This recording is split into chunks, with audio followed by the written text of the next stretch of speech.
Welcome to this Bridgewater Now update. I'm John Locke. Saturday we'll see some of the coldest temperatures in a long time coming our way, with wind chills in the negative numbers for just about the entire day. Sending things over to Jeff Fowler now, and before we get to the cold temperatures, we have a lot of wind to talk about Friday into Saturday. Well, John, those winds are going to bring in some dangerously cold temperatures tonight. That's why we do have a wind advisory in effect through Saturday about noontime. And this winter weather pattern overall is going to be with us here the next couple of weeks. But it's really these next 24 to 36 hours that are going to be on the dangerously cold side. It's 40 degrees outside the VTV studio right now. Not a bad day at all. We are missing a snowstorm. We'll show you that in a moment.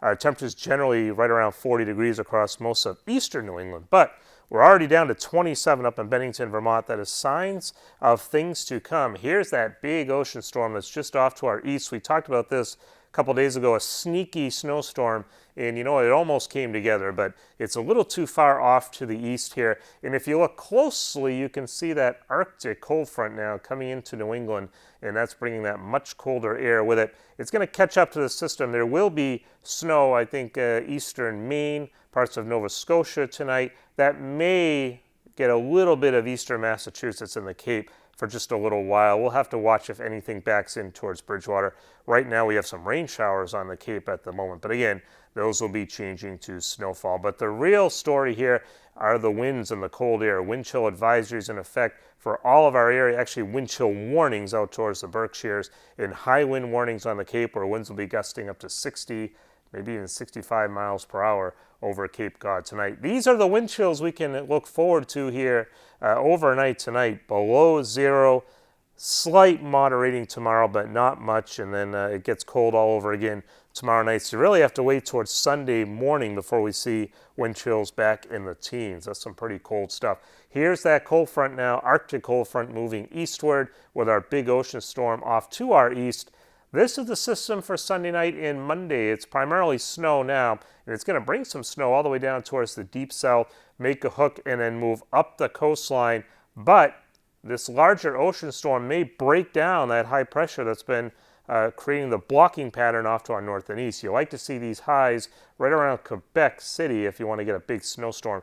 This one may be moving too far off to the east, and that's why we may see too much warm air getting in here by Sunday night.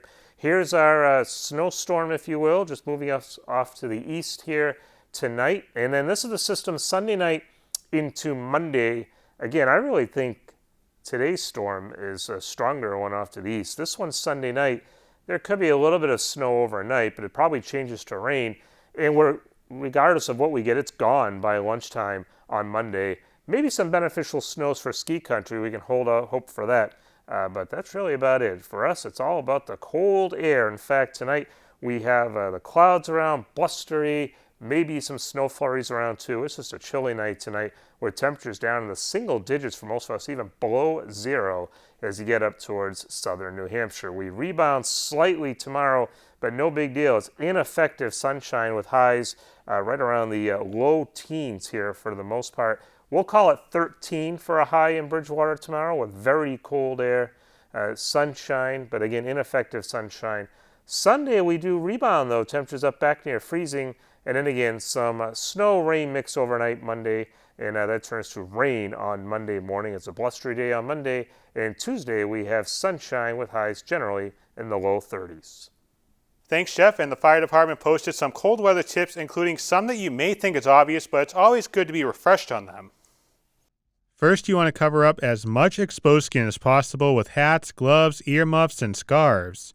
Layer strategically, choosing clothes that have fabrics capable of holding more body heat like wool or silk. Wear an insulation layer, as that's going to help you retain the heat by trapping air close to your body. And of course, finally, that outer layer. It should protect you from the elements and be tightly woven to reduce the risk of losing body heat. Obviously, that's a lot of stuff on the body, and you may sweat if you're outside in the cold weather for a prolonged amount of time, so if you're starting to feel too warm, you can remove a layer. And there is a delicate balance, as you don't want to ignore any shivering, because constant shivering is a sign that your body is losing body heat and it's time to go inside. Finally, don't forget about the pets. They shouldn't be outside for long periods of time, especially in the cold weather, and for dog owners, Make sure you check the pods for any cracked paw pads or bleeding, which can happen during a very cold stretch. Classes at Bridgewater State will be going remote for the first few days of the second semester. Students received a message from Bridgewater State President Fred Clark noting that classes on the 19th through the 21st, that's next Wednesday through Friday, will be held remotely. This is to ensure that students who are required to test and others who want to be tested do have time and the opportunity to do so. The message goes on to say that only the classes will be remote and all the other offices will be open. President Clark said that 96% of the campus is vaccinated and there is ample supply of tests, masks, and boosters available for everybody on campus. And if you'd like to read the full message, visit bridgew.edu and click on the COVID-19 and Spring 2022 Safe Return Resources tab. There has been some thought that the state has reached the peak of the latest surge in the pandemic with the Omicron variant, but the community breakdown reflected a sharp rise in cases here in town over the past week. Just over 4,000 tests were included in the community breakdown, with a jump of nearly 500 cases in a 2-week span here in town, and the positivity percentage rose over 7% to 23.82%. That's up nearly 12% from 2 weeks ago. As we mentioned earlier in the week, the numbers may be a bit skewed with the home test potentially not getting reported. And you can view the specific numbers on the state's website. We have the link for that at the bottom of the screen. Thank you for watching this Bridgewater Now update. I'm John Luck. Stay safe out there.